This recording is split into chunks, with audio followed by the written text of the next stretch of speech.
We study billionaires, and this is episode 72 of the Investors Podcast.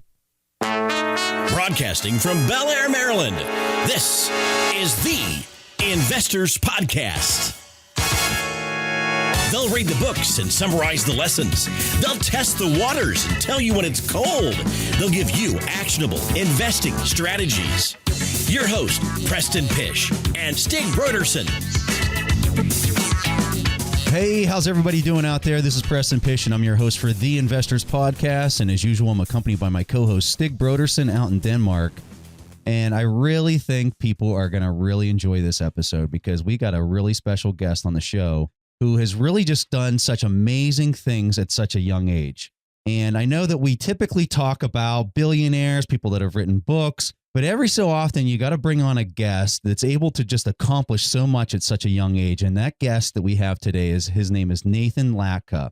And Nathan is the founder and chief executive officer for a company called Heyo.com. But Nathan comes with a wealth of information, and I think you guys are going to really enjoy this interview. So Nathan, great to have you on the show. We're really excited to be talking about some of the things that you're going to be presenting to our audience today. Preston, Stig, I am excited to be here. Thank you so much for having me, guys.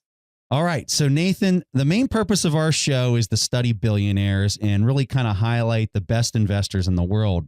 And although this is really useful for people that have retained earnings to invest, we also enjoy bringing on inspirational guests that can help generate ideas for creating those assets that people can initiate to create additional cash flow so that they actually have savings to invest. So you got to kind of start with what you're going to be presenting today. And we couldn't have found a better guest to really do that because by the age of 24, you had created a company that was worth over $10 million through your unique ability to create online assets. So tell us your story. Tell our audience your inspirational story, like how you did this at such a young age, because you were in college until you were 22 years old, correct? Yep, that's where I started. And I would just tell your audience, let's call a spade a spade. I'm not a billionaire yet, but at my current personal growth rate, I will be a billionaire by 34. So mark my words, it's recorded. You can check this in 4, 5, 6 years from now. That's the date. So what it was, Preston, was back when I was 19 studying architecture at Virginia Tech, much like your other guest that you had on, Pat Flynn. Stig, what episode was that when Pat came on? Lucky number 20. Okay, there you go. Yeah. So much like Pat, I was studying architecture, and Preston, nobody was hiring architects after the financial crash. So I said, what am I going to do? And I love when my back is against the wall. I love it. I love feeling cornered because that's when I can really win big. And when I realized my back was against the wall, I went home that night into my dorm room. It's a little 12-foot by 15-foot white cinder block, with my bed above my desk. And I was sitting there wearing these red Christmas boxers that my ex-girlfriend had bought me. And let me tell you, that was the only thing I got out of that relationship. Okay? But anyways, I was wearing these boxers and I just started calling people, executives that had a Facebook page, and I started selling fan pages. And long story short, over the past 4.5 to 5 years, I dropped out of college, grew that to a $30,000 per month run rate within 6 months of starting. Once I hit 30 grand in monthly recurring revenue, I dropped out of school, grew it to 40 grand a month in recurring revenue, raised $550,000 of capital from some of the world's top angel investors like David Cohen from Techstars. And then after that, we kept growing it for 3 years, grew it to almost $90,000 a month in revenue, and then raised $2 million from a Forbes billionaire who was the founder and actually created the medical application Adderall, which many people may or may not know. So we grew it, we grew the team to 25 people. The tool did millions and millions and millions of dollars in sales. The valuation, as you mentioned, did exceed 10 million fairly fast when we did that Series A round of funding. And it has been a wild, wild ride. So Nathan, when I'm listening to this, most people, I think when you think and you just look at and you take a step back at this, most people don't have that knowledge to even step into the room to start talking Series A round of funding. Like, how would I negotiate that? How would I know that? It's such a young, what age were you at this point? 22 years old, 23? About 23, yeah. So where'd you learn this stuff? How'd you know that? That's what's great. And this is, I think, an important lesson. Even if you do know it, you should act like you don't have a clue, because what I did is I sent out monthly updates and to people I respected. And eventually, Preston, people started replying, going, can we invest in your Series A? And I wrote back and I said, what the heck is a Series A? So I knew a little bit about what it was. But here's something else I knew. The more mind share that I consumed of these people that wanted to put money behind me, the more in they were. So being ignorant and making them become my teacher, even if I already knew everything or thought I knew everything, you have them hook, line, and sinker. I'm dying right now. Yeah. That is just like you took something, just totally flipped it on its head. Because most people, to be honest with you, at that age, they're letting their ego kind of get in the way of things. And then they'd be like, oh, yeah, I know what a Series A is. And you did, but you just kind of rolled with it. You went in the exact opposite direction that most people would go. And you're exactly right. I'm assuming you've read the book Influence. Have you ever read that? I have. So you've read the book Influence. So you understand this idea of buy-in. And once people get their first step in the door, their likelihood of taking the second step is that much further. I love that story. That's amazing.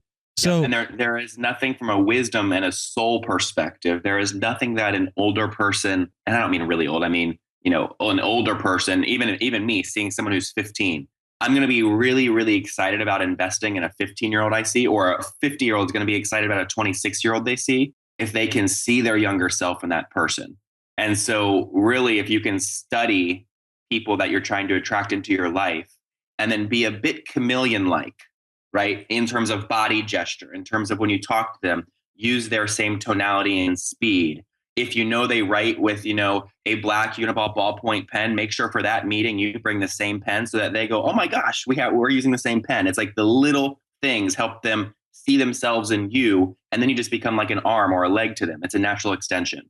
Wow, that's a fantastic story, Nathan. And as you know, here on the podcast, we read a ton of books of how to succeed. And it kind of feels like you just wrapped it up in like 3 or 4 minutes. Like, well, you can't take the same steps, but what you want to do is you want to study the heck out of them so you know exactly how they did it. And when you feel inside, based off the time you are in your life, that you can test a part of their success story and do it differently, have the ego, and it does take good ego to make those changes and do it, because you'll never do the exact same thing and have the exact same story to have the exact same success. So Nathan, who are some of the billionaires or people that were highly influential for you to just start moving in this direction at such a young age and start creating these assets that you created? Yeah, there's a bunch. So one of them, it's a guy named Red McCombs. I have his book and we'll put it in the show notes, but it's about Red McCombs. He was the founder and creator of Cumulus Radio. So one of the reasons I'm studying him is because I have a podcast like you guys do that is doing really, really well. It's called the Top Entrepreneurs Podcast. And the first question I always ask on the show is, how much money did you make last month? And it's usually the CEOs of big businesses. So, one guest did 900 million last year and he's disrupting the car industry or things like that. And so the reason I like doing that is because it cuts through kind of all the fakeness and cloudiness online and gets right to the data. And it makes people feel very uncomfortable, which is very entertaining. Sometimes we fight about it. But the reason I study Red is because what he did with Clear Channel and Cumulus Radio is exactly what's happening in the podcast space right now. It's exactly the same thing. So when he started buying up radio stations in San Antonio, KEEP, WIOA, first Clear Channel station, KEEP, KEEP channel in Tulsa. These are like individual podcasts that he then figured out ways to aggregate and build synergies. And now it's a multi-billion-dollar company, obviously renamed iHeartMedia. So what I try and do is I try and study like, okay, today I'm interested in podcasting. Who's someone's bio that I can study, or what's a company that was like podcasting 30 years ago, and who is the richest, most successful person in that space? Go study them. Yeah. I just love the technique that you're talking about is who is the absolute best at whatever it is that you want to learn and you want to know, and then study that person until you could, finish their next sentence. And that's something that Stig and I have really tried to do in our community as well. And it's just so refreshing to see somebody else with so much success under their belt at such a young age. And this is the same kind of approach that you're taking, is just like, hey, what's this niche, podcasting specifically, or media in general? And who's that guy who's really kind of killed it? And let me just study the heck out of him. And I know you're a big Warren Buffett fan too, so don't act like I am. Don't act like you don't know who he is. Actually, I'll tell you something about Warren. So obviously you have Snowball, you have Tap Dancing to Work, all these great books. I've read them all. I forget which book it was in, but I remember, he always says, you notice this when he gets on CNBC or whatever and says that he just did a big deal. He'll always say, because you need to make the other person feel good even after the deal, he'll always say, It was a deal that I just barely liked. It was barely a fair price, right? Because if the other person's watching, like the big car dealership chain, I forget the name that he just acquired or bought into, that other person needs to go, yeah, baby, I got a great deal, right? And if Warren went on CNBC and said, I just got a great deal, the other person's going to feel like crap. So Warren says, I got a price I barely liked. So that's one part. The other part is, and you guys, I don't know if you know this or not, I used 3 words, actually 5 words. Warren used this when he did things like the Heinz deal, when he's negotiating literally cents off the per share stock price of these companies he's acquiring. If someone gave him an offer, he'll simply write back and say, before I make a decision, is this your best offer? And usually people will write back and just shave cents off the stock. Yeah. Right? Yeah. So I just recently, this was about 5 months ago, it's January now, about 5 months ago, we got an acquisition offer for Heyo. And I wrote back, I got to the point where we basically had 4 or 5 companies interested in buying the company. I said on Friday, it was like a Monday. I said on Friday, I'm making a decision which LOI, which stands for letter of intent, I'm going to sign. So I emailed all the 4 companies that were interested and said, send me your best LOI before Friday. And so they started sending me them throughout the week. The first email I wrote back to every one of them was, before I make a decision on Friday, is this your best offer? And guys, you're not going to believe this. The guy that got the winning bid, okay, I sent that same email back to him 3 times. And every time he doubled his offer because in his mind, he was going, oh my gosh, he must have a better offer from one of these other guys. I need to increase it. All I did was write back for 3 days straight, is this your best offer before I make a decision? And we quadrupled the price that he initially started with. So we sold Heyo, by the way. We just sold Heyo. Oh, did you? So it's sold. Yeah.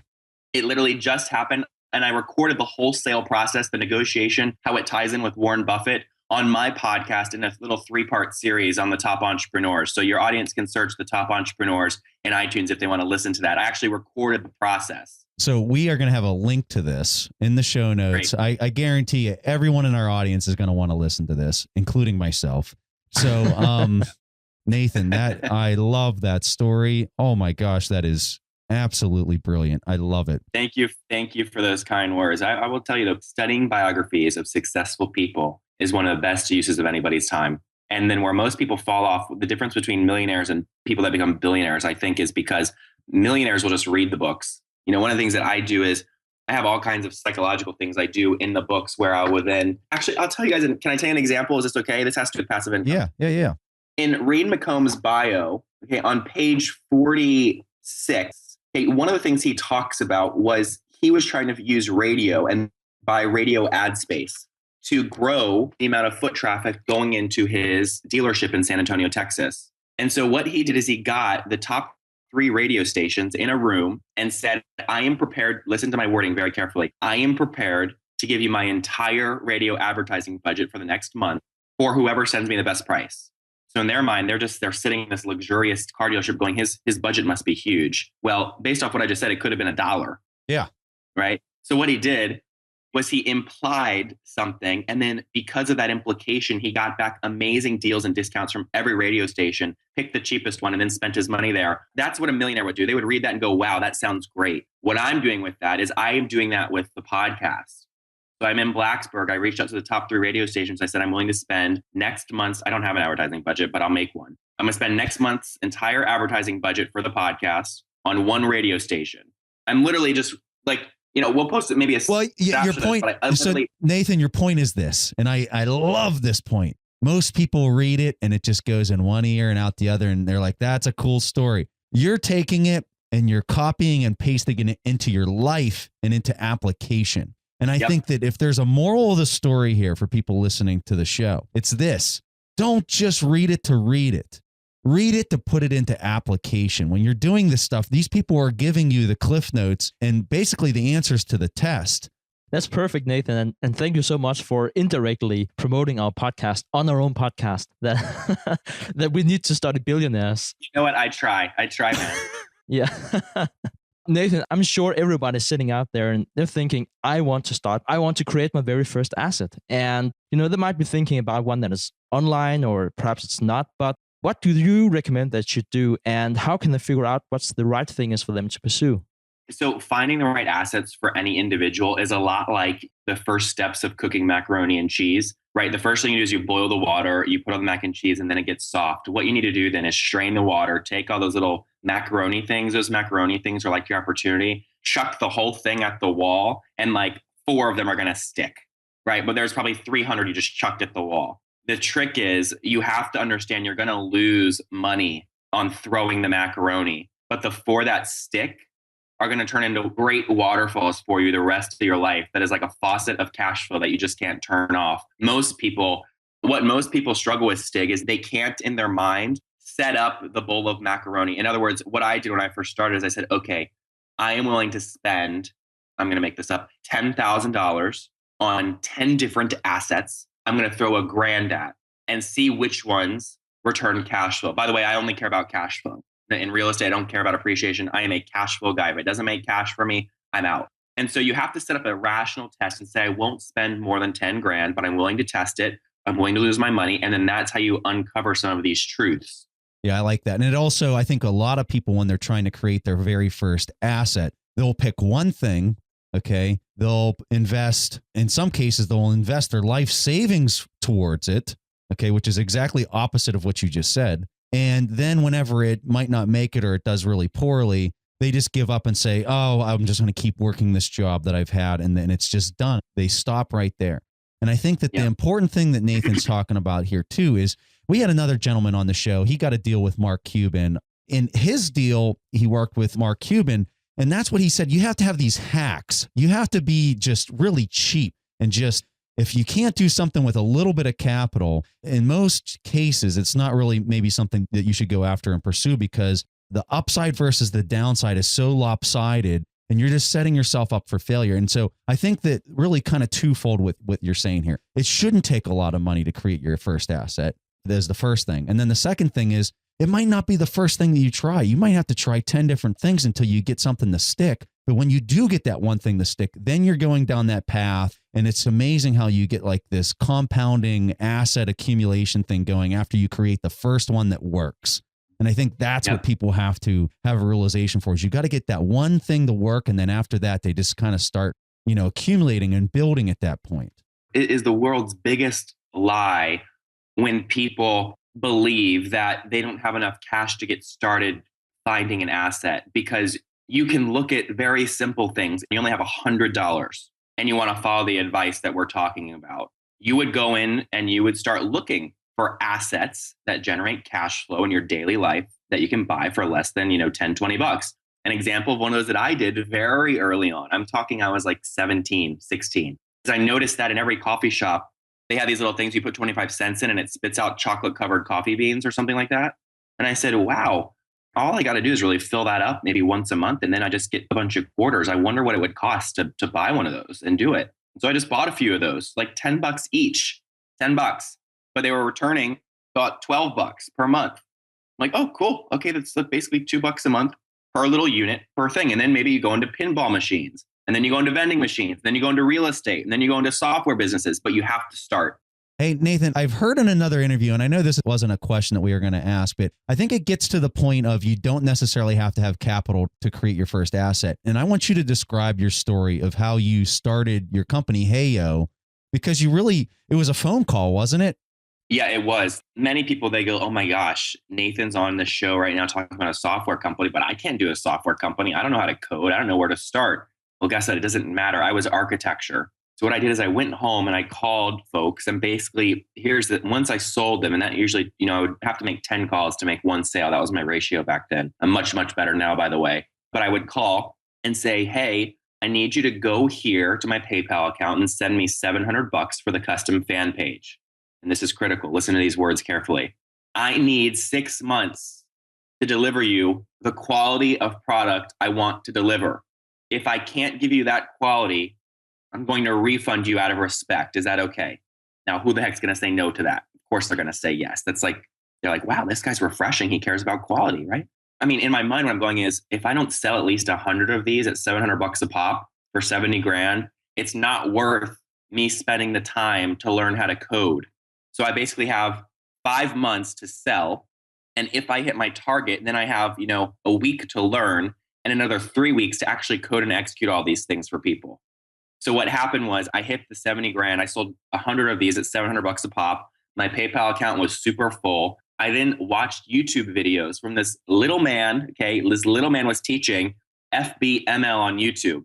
That's Facebook markup language. So I taught myself for free Facebook markup language. And then I started implementing these things and then quickly learned the key to passive income is to stop charging $700 per project and instead build software that allowed the end customer to use it themselves. That way I can just be a middleman and collect $30 a month for each person that wanted to use my drag and drop software. And that was really my first big multi-million-dollar passive income machine.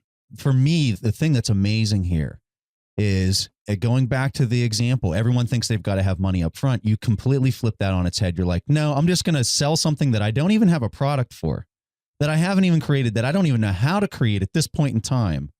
And let me sell whatever that product is or whatever that might seem like in my head. And you're selling that to people and you're building the structure of the deal is you build in the time element and you'd give the money back if it didn't work out. You're at a loss of nothing. The only thing you're borrowing is the people's capital for 6 months at a free interest rate, which is nice. Yep. And then you build it, you make it happen. You just get it done after you've proven the product out by selling it. Then it didn't even exist. And I think that model is just amazing to hear somebody talk about it. And it's a win-win in the long run. You delivered the product that you said you were going to do. You executed it. But I think that it just really tells people and it shows people in a good, solid example that you don't have to have $50,000 sitting in your bank account to start a company and to do this stuff. And I love it. I absolutely love it.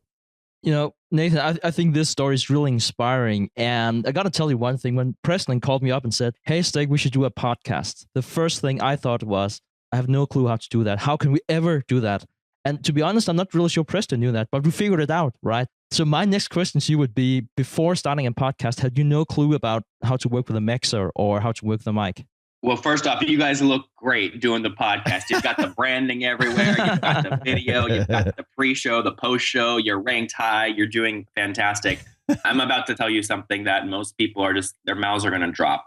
I have no idea how to use a mixer. Zero idea. None. I don't do anything on the podcast except I spend 2 days each month in studio and I record 15 episodes each day for 30 episodes over 2 studio days. I then take those files, which are saved via eCam on Skype, and I simply upload them to Google Drive. And then I have a team that I pay an effective rate of about $32 per day to produce the 15-minute episode, to publish it in Libsyn, to do the graphics, to do the marketing, to do the show notes, to do everything. It just happens because I know my time is more valuable than my money. I love it. And I just want to say there for people out there. So I actually spoke with Nathan like, I don't know, 4 or 5 months ago, something like that. And I actually used to edit our podcast myself. And after speaking to Nathan, I was like, Stig, what are you doing? So we actually hired someone to do it. So at least they had a positive spillover, I hope, when it comes to this. The last thing I want to discuss right now is our efficiency of running our podcast compared to Nathan's efficiency of running his. Because let me tell you, folks, he is making us look silly. All right. Well, I will tell you, how long have you guys been doing it? Well, you're episode 72 and we do once a week. So year and a half. I mean, I will tell you, I think, look, I'm hugely competitive. I don't get into something unless I know I'm willing to hustle over the long term to make sure I can get to number one. And that was the same with the podcast. So we are going up very, very fast. You guys are ranked like 26 in business right now. We're a little bit below that, but part of what I know is going to win or help us win is make sure that we've got a system in place that is not dependent on me doing things, because the people that will create the most valuable content and have the podcasts with the most listeners are the ones that will do it the longest and the ones that do it consistently at a very high level of quality. So I'm trying to figure out what can I pay per day to make sure I hit those habits, and how much time of my time per month will I need to invest to hit those limits. Yeah. You're just much more strategic than us, I'll say, Nathan. Stig and I are just like, hey, we'll talk about this today. I know people that are listening to this are just going to be floored at how thoughtful you are about success and how to really kind of go about it in a strategic manner. So with that said, as we're listening to this podcast and people out there are trying to think of ideas for creating their first assets, I know that you're a resource heavy person and that you've read a lot and you've thought about a lot of different things because, like us, none of our ideas are really original. We're taking ideas from other people and you're doing similar things based on what you're saying. So knowing that, what are some of the most essential resources and references that you have in order for people to create their very first assets? I like the question, but I don't like the question, Preston. Here's why. A lot of people think there's a silver bullet to this kind of stuff, and it is so much more art than science. All you can do is study what other people have done and then try and analyze patterns between your own life. So like the way I think about assets is actually this, and maybe this will be valuable to put in the show notes. I am now meeting one very, very wealthy, successful person per day, right? Actually 15 or 30 over 2 days with the podcast. I also meet people in my daily life. If I meet somebody and I sense they're talented but unhappy, I'll figure out what asset I can use my cash to put behind them that they will be happy building. Does that make sense? It makes total sense. But I guess, Nathan, for me, you're in a position where you're purchasing assets. And that really kind of goes into what we normally talk about on our show, where we're talking about what can you do with your retained cash flow in order to invest it at a great rate and a great return. That's what you're doing when you're doing that. But for a lot of people, they're not sitting on, let's just call it $1 million to put behind a person that they know is just a total, workhorse and somebody who has talent for creating things. Put yourself in your shoes when you were really kind of coming out of college. And what were some of those assets and those people that you really kind of latched onto that gave you that knowledge on how to build and how to really kind of up your game from the very beginning to being that intermediate player in the space? Well, let me just say, I like attaining assets for free using my influence and persuasion, right? So like, that's actually one of the big reasons I did the podcast. Every episode is now a bartering tool that I can use to influence other people and get hard assets that I want. Every person in their life influences some other people or persons. And it's actually very easy to get assets just using leverage that you inherently have. You just have to find what that is. Again, my story, literally when I put myself back when I was 19, I made 70 grand. Okay, boom. Then we got to 30 grand per month. Okay. Then I was using a lot of that money to hire employees and paying myself. Then we raised 550. Then we raised, 2 million.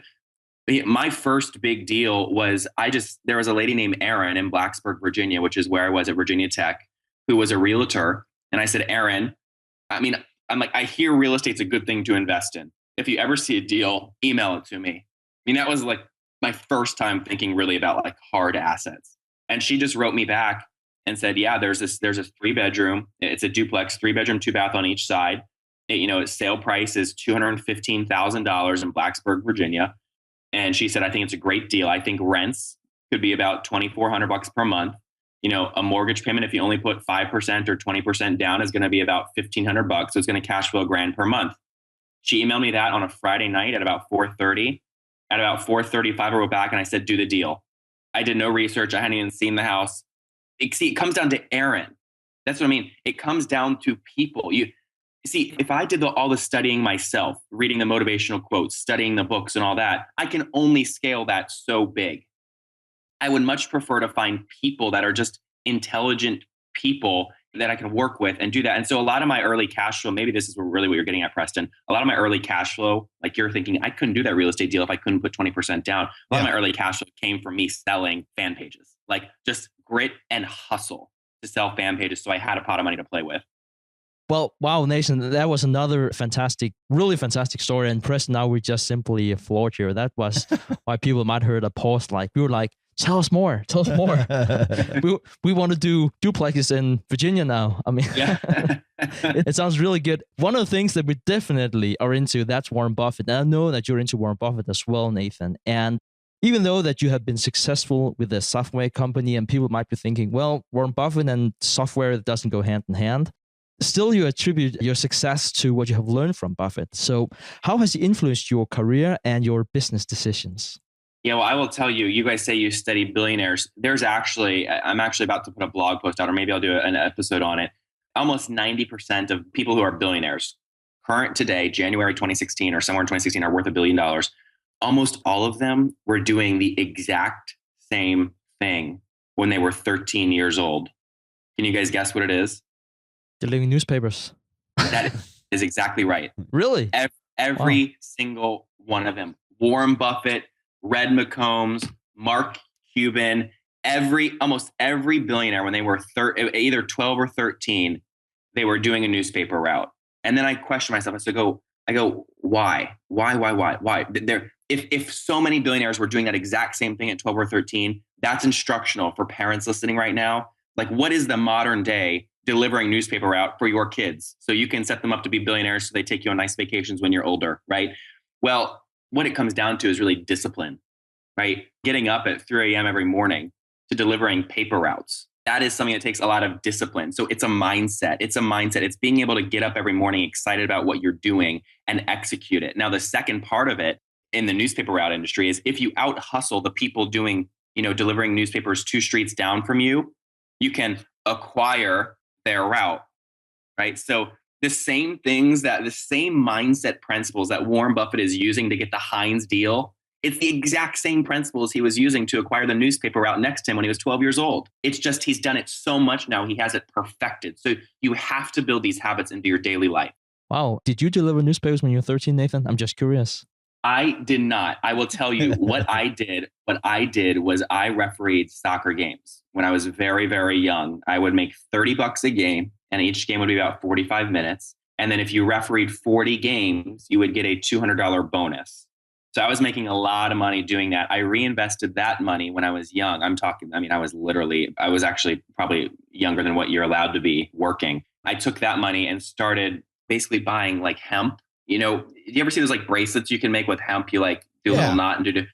So I would make those and then I would sell them on the school bus. And I've actually kept I had a little plastic like box with like liners in it where I had everything sorted and I had little custom order forms. I still have it over here. Maybe I'll take a picture and put it on Instagram and you guys can put it in the blog post. But that I then used the refereeing money to do that. And before the refereeing money, what I was doing was I was convincing my mom to buy 100-piece bags of candy from Costco for about $5.99.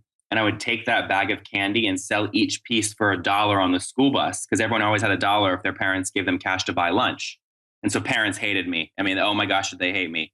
But I made so much money selling 100-piece bags of candy on the bus. The main thing I'm disappointed about is that I actually used to deliver newspapers when I was 13. And I have a really hard time figuring myself to be a billionaire when I'm 34 like Nathan. I'm 31, so I still got 3 years to go. And I'm not saying it's impossible, but... You're going to make it, dude. You're going to make it. I have no doubt. You can't think the trick to becoming a billionaire. People think I'm crazy when I say this, but I mean, I plan to be a billionaire by 34. I plan to run for president and win big in 2036. I want to run the world's largest hedge fund, which means I would need about $100 billion under management. I want to do that by the time I turn like 50 or 60. I want to build the world's largest REIT, which I've started doing because I'm acquiring storage unit facilities. I mean, I have goals that are individual goals that people spend their whole lives going after. But the trick is I'm already planning right now how I'm going to hit all those things. And I can literally in an Excel sheet, if I keep doing what I'm doing, daily habits show you how I become a billionaire by 34. So now here's the thing. I think for certain people that would be listening to the show, they would hear that and they'd say, that's totally crazy. That's totally nuts. But I'll tell you, I'm listening to that and I don't think that that's nuts at all. I think that it is going to happen.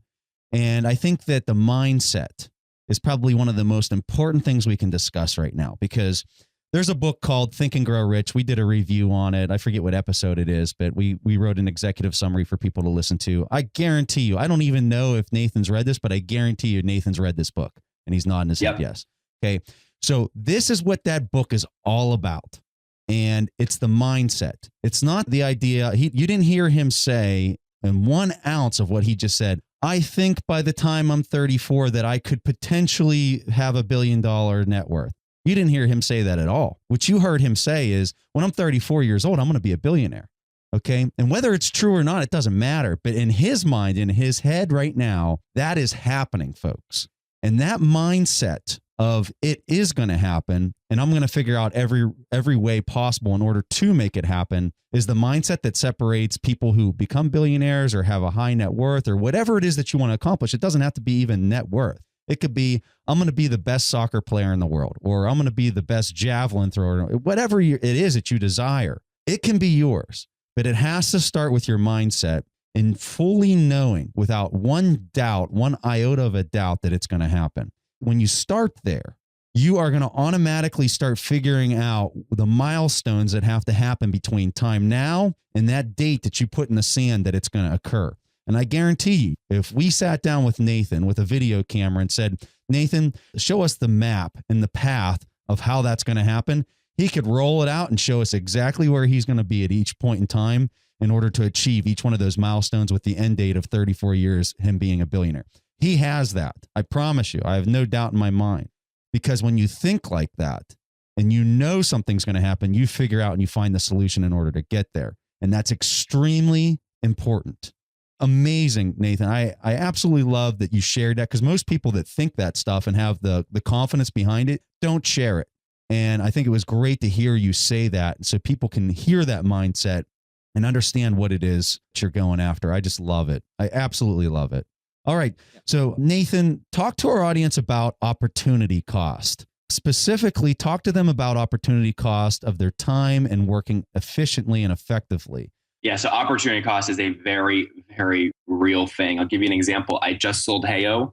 So now I don't have a salary. I don't need a salary, but I don't have one. And one of the things that was going to happen after I sold was I was going to take a position making a lot of money on a salary for a very successful company that everyone listening right now knows very well. And my fight or flight mind that likes security, by the way, every human likes security, says, take that job. But here's what I know. My biggest successes in life come when I first create space in my body, and second, that space can be filled with something amazing. The trick is, for humans, it's like cutting your body wide open with a big gash. People can't operate in that amount of uncertainty for a week or 2 weeks or whatever it takes for you to find the big thing to fill that gap with. So what I did is I said, I'm not taking an offer. I said, I have so much confidence in what I'm doing. This offer is not going to help me get to where I want to be in 4, 5, 6, 8 years. So I'm going to say no. I'm going to gash myself. I'm going to be comfortable in a space of not knowing what's going to happen and just trust the fact that my mind is going to bring me things that are much higher value than that job would have done. And it's happening. But you have to create that space first. You can't hedge and try and plan everything before you create that space, because your mind will bring you the success. Yeah, I definitely think you're right about that, Nathan. And I think that I wouldn't call it a mistake because that sounds so judgmental. But what a lot of people are doing is that they're giving away their best hours to someone else. Because when is it then they're most productive? Well, it might be in the morning or it might be after lunch. It's definitely not 7 p.m. whenever they're exhausted coming back from work. So that's another reason why they don't start off and making this venture that you're talking about, Nathan. Like they're drained for energy. You need to have that energy in your control before you can start creating your own business. Yes. And let me give you a great example, because this has happened with several folks that I don't do consulting or coaching because I don't want the money and I don't want that responsibility on my mind. But sometimes if I really like somebody, I do it. There was someone who was working a corporate job, and I said, listen, I understand you have kids. I understand you're married. I understand you have real expenses. You're not using your mind to its full potential, but you're never going to unless you cut your safety net and burn the boats. So I said, I need you tomorrow morning when you go to the office, sit down with your boss and tell him you have to quit because you're capable of so much more and you don't see a path to doing this at this company. You know what happened? You know what they say about deal making? When you walk away, you've got to be able to walk away. And usually what happens when the person you're negotiating with actually feels like you're going to walk away, they give you a much better deal. You know what his boss said? We'll double the salary. It took one 15-minute conversation, and it was all just his mind being okay with operating in a space where he had no job so that he could really tell his boss, I am quitting, I am leaving, and here's why. I mean, that's what I mean when I say it really is a mindset more than anything else. So did he stay? No, he left. He still left. Oh, I love it. Perfect. Yeah, he still left. And now he can tell, as he's looking at new things to do, he can say, listen, I was making 400 grand in salary at this other place. I was doing 200. I was going to leave. Now I was making 400. I mean, unbelievable position. That is now leverage for him. Anything he does, he can say that. And that little piece of leverage gives him so much credibility across anything else he wants to do. It's very powerful. Nathan, I have the next question, and I really want to talk about real estate because I know that you are starting to invest in real estate and having your own business. I know you're also into stock investing, and there's so many different asset classes out there. How do you figure out where to put your money? I put my money where somebody I know really well and that I trust and respect tells me to put my money. And I don't mean a financial planner, by the way. I mean somebody in that asset class that for whatever reason can't take advantage of a deal that they see and they bring it to me. So realtors, right? Maybe they, for whatever reason that month, they see a great deal on the MLS and they can't take advantage of it. You want to be the first person at the top of their mind that they're going to bring that deal to, right? Or if someone is, I just started getting into buying raw land, right? And there's all kinds of sites that sell raw land. And so I just did a deal. It's a small deal, but I bought a piece of raw land for $1,600. I just sold it, okay, for $6,500, but it wasn't cash. What I did was I did it on a note. So that person's going to pay that off by paying me $200 a month for, I forget the term, but a lot of months. And so basically I put in $1,600. Now I have a little cash flow stream of $200 a month for the next foreseeable amount of future. Now I'm thinking, how can I do more of these deals, larger acreage, more people? Who can I connect with that will bring me deals? So you have to find people that interest you and then just go hard at those spaces. Yeah. And another thing, Nathan, is that I think we touched on this in the interview too, but here on the podcast, we're really big on reading, and we know that you are too. The difference is perhaps the very special reading technique that you have. Could you tell us about that technique and how the audience can apply the same thing? Sure. Yep. So I found a book, a children's book at the library that I knew I had no interest in the content. I picked it up and I said, I'm only practicing this to figure out how fast I can read and still retain content. So there's some very simple things that I did. By the way, you can't do this on a book you're interested in because then you won't actually practice the habits that you need to read fast because you want to study everything. So it's very simple. I got this book. I ignored every 3 words on the left and right side of the page. I only read the middle and let my peripheral vision just kind of suck up everything else. I set using my finger, I made it move at a constant level on every line. And if my mind said, wait, slow down, I wouldn't let it because I didn't need to slow down because I didn't care about what the children's book actually said. I just needed to practice basically absorbing information subliminally. Now, once I got that down to an art and I was cranking 600, 700 words per minute, the average human does 300, maybe 247, something like that. What I started doing is people go, Nathan, you read this fast. You don't actually retain information. I say, baloney. Not only do I retain it, I put it into practice in my real life. The way that I do that, it's very simple. Anything that I think is a quote that's going to just really get me fired up in the morning, I'll just underline it. Okay. Any name that's mentioned in the book, I circle. And any piece of literature, like other books referenced in the book, I will double underline. And then after I read each book, I'll go back through, right? And I'll look at all those things and I will list in notes, people mentioned in this book, other books to read from this book. And one of the reasons, here's a secret I've never actually shared. One of the reasons I can retain so much information is it's all connected by one string. So if I read a name in this book by Red McCombs that I really liked, I'll go read their bio. And so the thought line in my brain is Red McCombs' book. Oh, Red McComb mentioned the best governor in Texas. Now I read his book. So it's always a chain. And that's what allows me to retain information so fast. Amazing. I don't read books like that. Now, whenever I do read, mostly use Audibles, listen to the books, but sometimes whenever I am reading a hard copy, I do something similar where I'm highlighting and taking notes in the book. And then what I do is I tab the pages on the notes so that I will go back and reread the book. If I can reread something in, a half hour to an hour, and I can hit all the highlights and the most important sections that I had in the book, but I'm not speed reading it like you are. I don't know if that would work for me or not, but that's a very interesting discussion and really interesting that you started off with a children's book in order to discover the talent. That's pretty neat. Yeah. Yeah. And what makes it easier too is I know the general buckets of things I'm thinking about. So I mentioned earlier, president, real estate, REITs, hedge fund, right? So anytime I'm reading and any one of those buckets are mentioned, I have a little symbol for each of those buckets, which allows me to very quickly, after I read it, go back through and just jot down all of those notes for those buckets, which helps me get closer to those goals.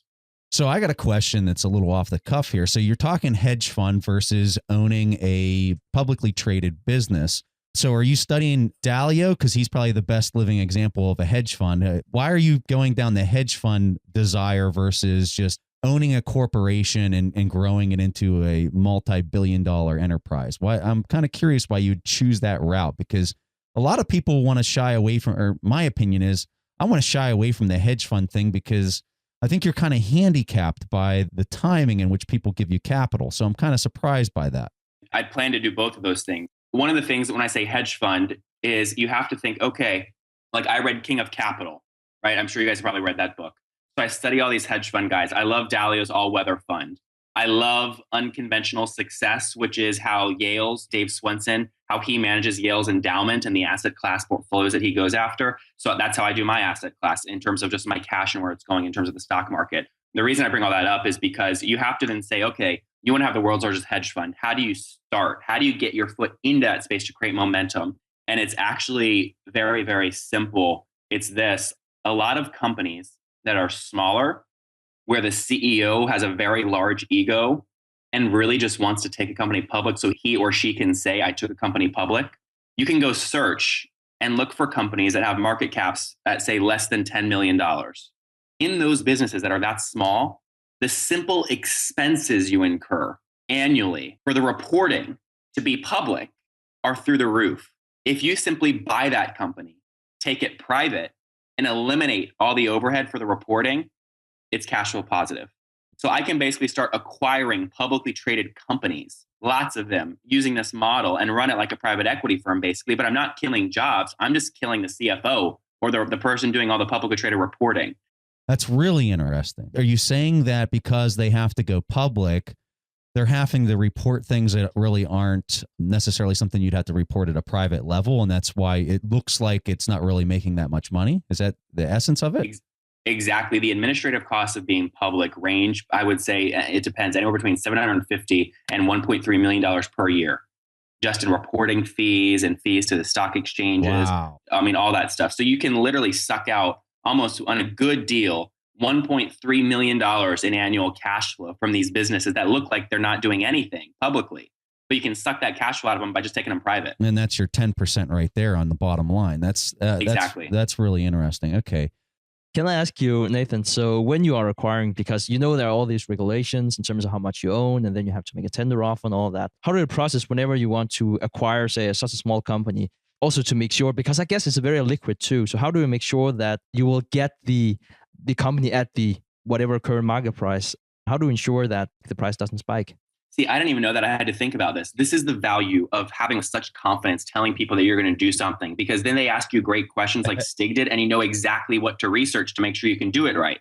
That's the value of just going and shouting your goals, your big goals to the world all the time. Stig, I have no idea what you just said, but it's recorded. And now I'm going to go ask somebody really smart how to do that, and I'm going to figure out a way to do it. I love you said that, because before the interview, Preston said to me, you know, we need to speak to him, that Nathan guy, about Facebook, because we have a Facebook page and we have no clue how to use it. I was like, yeah, exactly. We are just on Facebook because we think we have to be on Facebook. We have no clue how to use it. I can tell you something about tender offers. Who knows? That's the point, though, is you tell the world and the world will help you get that goal. We'll be more than happy to help you on that one there, Nathan. So, hey. Maybe we'll record it. Maybe we will record it in an episode. The first deal I do, maybe that's what we'll do. We'll do it. It'll be very cool. Absolutely. We're always game. The last question we got, wrapping it back around to retained earnings, and you've made enough money that you're going to invest it now. We're real curious because we know you read a lot of books. Warren Buffett, I think I heard that you had read all of Warren Buffett's shareholders letters, which Stig and I absolutely love and recommend for everybody out there. But which book, and we'll even give you two, have really kind of impact your investing approach and your investing philosophy, or maybe it was something that you said, wow, I haven't done any of this stuff and it's really kind of warped my way of thinking, that have really had a profound impact on you? Yeah. It's kind of like the personality tests. I don't take them. I don't commit myself to one or two books, because then you self-align. Your personality and your ego becomes attached to those books. I'm going to tell you two books, and then I'm egotistically attracted to those things, which means I might miss opportunities. You know what I mean? So, I mean, what I'll tell you is one of the first books ever I read on this was Rich Dad, Poor Dad, right? Which many people probably have heard of. Think and Grow Rich is important. You know, what I'd rather do actually is tell people the pattern of how I'm reading, and they can fill that pattern with whatever interests them. Here's what I like about this, and this is my takeaway from what you just said. The thing that Stig and I are really trying to push on our audience and let them know the importance is just reading in general. And we're talking about like these people that have accomplished at ridiculous levels. The common thread amongst all of them is they're just total learning machines, and they read like a fiend. And so Stig and I, we do about a book every 2 weeks. That's about our bandwidth as far as reading. You're doing 2 books a week. And so you're reading at a pace that's double the speed that Stig and I are doing, or even more than that. And that's the key takeaway that I really think comes out of this question for our audiences or listening to you is this guy is a reading fiend. And if you think that he's just sitting around making these deals and he has the magic touch, you're kidding yourself. I mean, he does have a magic touch. I will say that. But he is reading like a fiend and just he's just absorbing so much knowledge from doing that. And I think that that's really the key takeaway here for a lot of people is you've got to come up with something that you're just continuing to grow and to continue to educate yourself. And you've got to start with people that are at the top of their game for whatever it is that you're looking to research or study or become great at. So Nathan, what an interview. I love this. This was so much fun. And I really want to give you the opportunity to give people a handoff to some of the places where they can learn more about you, your podcast, whatnot. So please take this opportunity to tell people in our audience where they can learn more about you. Yeah, well, guys, I'd love to connect with any of you guys, especially if you have questions like Stig did about taking these small market cap companies private. And maybe people that do this, I'll actually show them the financials and the inner workings in a very private way. But, I'd love, guys, connect with me. The quickest way to do that is if you just text Nathan, my name, to the number 33444. That'll give me your email. What I'll do is anyone who does that, I will actually send them the deal documents on the first ever asset purchase I did when I was 22. And that way they can see the first deal. They'll see the email chains of how I negotiated it. And I think that would be valuable. So again, that's just text the word Nathan, Nathan, to 33444. And guys, do that now. If you're jogging right now, you're probably working up a sweat and you're going, I'm going to do this after I shower when I get home. Just go on the side of the trail right now. Do it. If you're driving, just pull over and do that now. Otherwise, you're going to forget. Nathan to 33444. So Nathan, I've got a quick question to ask you. Have you ever gone out to the Berkshire shareholders meeting? I haven't, but I think I need to. So we are taking our community, the Investors Podcast, to the Berkshire meeting this year. It's at the end of April, the start of May. I know you've got a very busy schedule and it's crazy. Preston, I'm in. You're in? I love it. I love it. So Nathan is going to come to the Berkshire meeting with us. We'll get you credentials to get into the meeting. You don't have to worry about that. Stig and I will work that piece of it. But we have over 200 people signed up from our community flying out to Omaha, going to the meeting this year, and it's just going to be a blast. It's the whole weekend. We're just going to have a great time. We're actually doing a pub crawl on Saturday night out in Omaha in the market district there that they have. We're going to be going around. We're probably going to hit, 5 to 7 different bars and just really have a great time with our community. So if people want to still sign up, there's a link on our website to sign up. I don't know if you want to start bringing some of your community into it, but we'll give you all the information after we're done recording, Nathan. And I know there's going to be lots of people in our community that are going to want to talk to you when we're out there. So this is going to be just a blast. I don't know what's even on my calendar then, but I will move it all. I will be there. When you sense great opportunities with good people, you just have to jump. So I'm in. Perfect. I love it.